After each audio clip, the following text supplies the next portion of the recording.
Dear students, प्यारे विद्यार्थियों, मैं आज एक ऐसे विषय पे आपसे बात करना चाहूँगा, ऐसे टॉपिक पर आपसे जानकारी साझा करना चाहूँगा जो टॉपिक हर क्लास में, चाहे लेकर प्राइमरी लेवल से लेकर ग्रेजुएशन और पोस्ट ग्रेजुएशन तक, वो टॉपिक पीछा नहीं छोड़ता।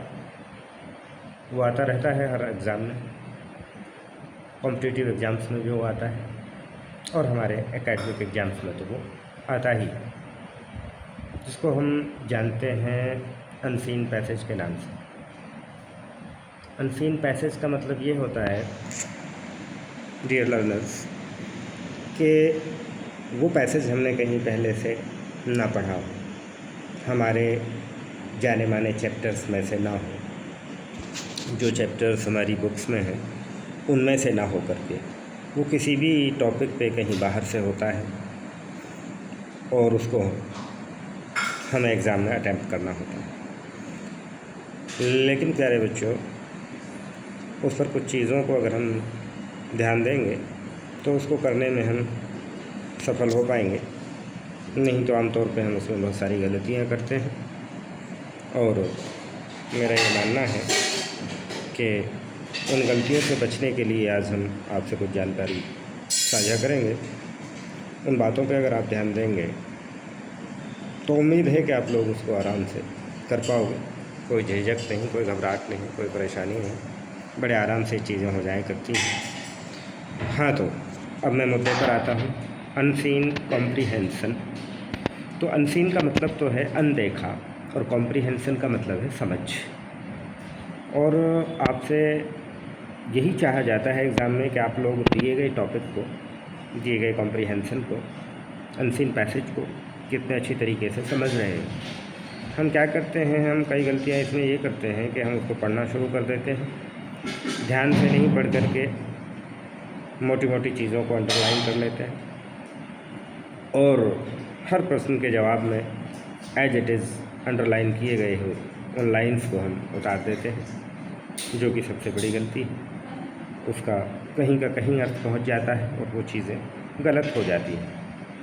तो डियर फ्रेंड्स, आपको कुछ ख़ास बातों का ध्यान रखना है उसमें, कि एक तो पैसेज को ध्यान से पढ़ना है, ध्यान से पढ़ कर के उसको अच्छे तरीके से समझना है, उसका अर्थ समझना है, पूरे पैसेज का मेन आइडिया निकालना है कि इसका मुख्य केंद्र क्या है, क्या कहना चाह रहा है अनसीन पैसेज को लिखने वाला, उसका मुख्य भाव हमारी समझ में आ जाना चाहिए।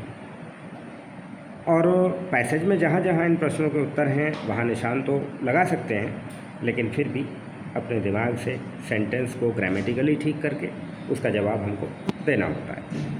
ऐसे ही नहीं कि वही लाइन एज इट इज़ उतार दी। अंडरलाइन उनको करने का मतलब है कि वहाँ हमें उत्तर मिल रहे हैं, वो हमारी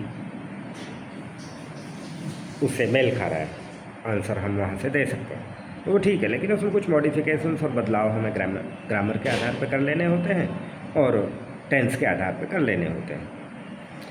अगली बात उसमें बच्चों क्या ध्यान देनी होती है। अब इन प्रश्नों के उत्तर पुस्तिका में अपनी भाषा में लिख लीजिए। प्रत्येक प्रश्न का उत्तर उसी टेंस में दो जिस टेंस में प्रश्न पूछा गया है। अगर मसलन टेंस पूछा गया है प्रेजेंट टेंस में, तो हमारा आंसर भी प्रेजेंट टेंस में होना चाहिए। अगर पास्ट टेंस में प्रश्न है तो उत्तर भी पास्ट टेंस में जाए। आप अगर टेंस को बदलेंगे, क्वेश्चन का टेंस कुछ है और आंसर का टेंस कुछ है, तो आप बहुत बड़ी गलती कर रहे हैं, तो इट विल बी पनिशेबल। इस पर आपको एग्जामिनर सज़ा देगा, आपके मार्क्स काट लिए जाएंगे। एक चीज़ ये ध्यान रखनी है बच्चों कि प्रश्नों के उत्तर सटीक टू द पॉइंट होने चाहिए, यानी कि उसमें ज़्यादा बोझ नहीं बढ़ाना है, फालतू की बातें नहीं लिखनी है, बस सिर्फ जो पूछा जा रहा है उतना ही टू द पॉइंट आपको बता देना है। और एक अगली बात, और ये चीज़ इसमें एक हमें शीर्षक भी देना होता है। तो आमतौर पर पूछ लेते हैं कि दिए गए कॉम्प्रिहेंसन का शीर्षक क्या है, तो उसकी थीम पर आधारित होना चाहिए। मान लीजिए कोई चीज़ महंगाई के बारे में कोई टॉपिक है, या कोई ग्लोबल वार्मिंग विश्व ऊष्मन के बारे में कोई टॉपिक है, कोई भी टॉपिक हो सकता है, तो आप उस पर उसका सेंट्रल आइडिया जब आप समझ में आ जाएगा आपको, तो आराम से आप उसका शीर्षक भी लिख देंगे, टाइटल जिसको हम बोलते हैं, और सभी प्रश्नों का उत्तर जो है ना क्रमानुसार दें हो सके तो। कोशिश आपकी ये होनी चाहिए कि पहले आंसर फर्स्ट, क्वेश्चन नंबर 2 का आंसर, क्वेश्चन 3 का आंसर, क्वेश्चन, तो क्रम वाइज उसका आंसर दें, तो ये आपके लिए ज़्यादा बेटर रहेगा। और नुकसान उसके ये हैं, गलतियाँ उसमें प्राय छात्र क्या करते हैं कि वो पैराग्राफ को अच्छे से पढ़ते नहीं हैं, वे प्रश्नों का उत्तर अपनी भाषा में नहीं देते हैं, वे प्रश्नों के उत्तर बिना भाषा बदले पैसेज में से ही निकाल कर ज्यों का त्यों रख देते हैं, उसको सीधा टेक देते हैं। हाँ भाई ये लाइन है, यहाँ इससे मिल रहा है क्वेश्चन में, ये 2-3 अक्षर मिल रहे हैं तो वो इस लाइन में है, और ये लाइन यहाँ से उतार देते हैं तो हमारा आंसर हो जाएगा, जबकि वो बिल्कुल गलत है। उसको समझ के पढ़ना होता है, अपनी भाषा में जवाब देना होता है, उसी टेंस में उसका जवाब देना है जिस टेंस में हमारे से प्रश्न पूछा गया है। तो आज के लिए इतना ही। 10th क्लास या 12th क्लास, 11th या 9th, चाहे आप किसी भी क्लास के स्टूडेंट हों, आप सभी के लिए प्रभावशाली रहेगा। मैंने मोटी मोटी बातें और मेन बातें बताई हैं, तो लिहाजा ये आप सभी के काम आएगी। थैंक यू, धन्यवाद।